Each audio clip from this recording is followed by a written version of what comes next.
আজকের এই মহজ্জীবন অনুষ্ঠানে আমরা জানব সাধু ভ্যালেন্টাইনের কিছু কথা।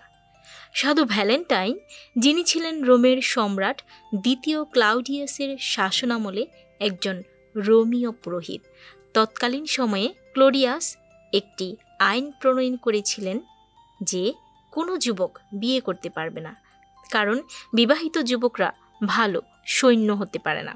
কিন্তু এই পুরোহিত ভ্যালেন্টাইন সম্রাটের আইন অমান্য করে অতি গোপনে যুবক যুবতীদের বিয়ের ব্যবস্থা করে দিতেন। এই সংবাদ জানার পর ক্লাউডিয়াস পুরোহিত ভ্যালেন্টাইনকে কারাগারে নিক্ষেপ করেন এবং পরবর্তীতে 14 ফেব্রুয়ারি তাকে ফাঁসিতে ঝুলিয়ে মৃত্যুদণ্ড দেন। ভ্যালেন্টাইন কারাগারে থাকাকালীন সময়ে এক জেলারের মেয়ের সাথে তার ভালোবাসার সম্পর্ক গড়ে ওঠে। এই মেয়ের প্রতি পরম ভালোবাসার বহিঃপ্রকাশ হিসেবে তিনি মেয়েটিকে উদ্দেশ্য করে একটি চিরকুট লিখেন। চিঠির শেষ উক্তিটি ছিল, ইতি তোমার ভ্যালেন্টাইন থেকে।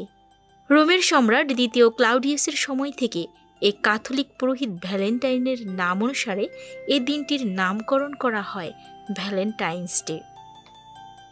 তাই অকালে প্রাণদায়ী সেন্ট ভ্যালেন্টাইনের পবিত্র ভালোবাসাকে আমরণ স্বীকৃতি দেওয়ার জন্য বিশ্বের প্রেমিক যুগল এই দিনটিকে ভালোবাসা দিবস হিসেবে উদযাপন করে থাকে।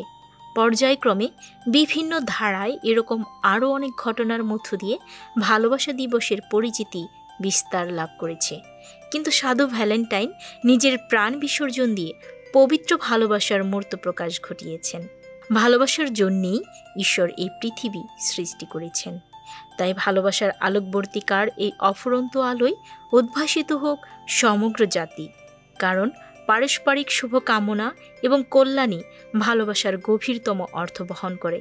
তাই ভালোবাসার স্ফুলিঙ্গের স্পর্শে উজ্জীবিত হয়ে সমাজ, দেশ, জাতি এবং পরিবারগুলো হয়ে উঠুক ভালোবাসার জ্বলন্ত চিহ্ন।